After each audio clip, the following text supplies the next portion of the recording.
來看南投民間鄉有民眾最近是翕到3隻石虎，因為最近焚化爐的爭議，民眾是講民間唔拿產地，又閣有石虎，環境是真珍貴。望講縣政府唔通硬要直接來起焚化爐，破壞環境。這是民間鄉新民村的一個農園，點仔機翕到3隻石虎，半暝啊經過農園，農園的主人去看監視器，無意中發現有翕到石虎，村民攏真歡喜。原頂我唔知阮遮有石虎，啊，翕到的時陣，感想是講，阮遮遐寶貴的寶地。咱遮呢好山好水有無？石虎佇遮呢，真讚啊！果子園、田，還佫有水底下的所在，因為遮個所在差不多會出現鳥鼠、鳥啊、四腳蛇啊，佫水雞，遮攏是石虎攏足介意食的物啊。你的田內底也出現石虎，代表講你的田是友善環境的，嘛是無噴藥啊。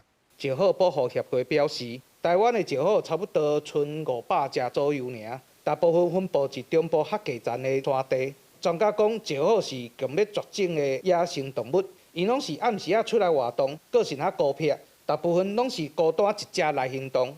為着要保護石虎，政府會在石虎定定出現的所在，採着警示的牌仔，提醒來往的車輛，佮民眾愛注意。即屆石虎出現在民間鄉，佮正拄好，南投縣政府想要起焚化爐的所在，在地人攏真煩惱。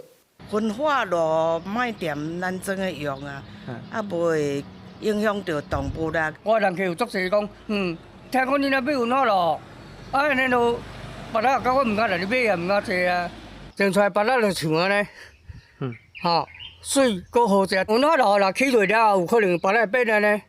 啊，煞嚟佫毋免歹食爾，是袂食哩。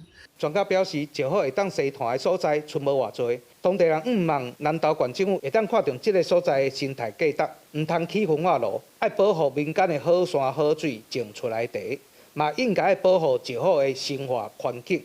記者安怡修南投報道。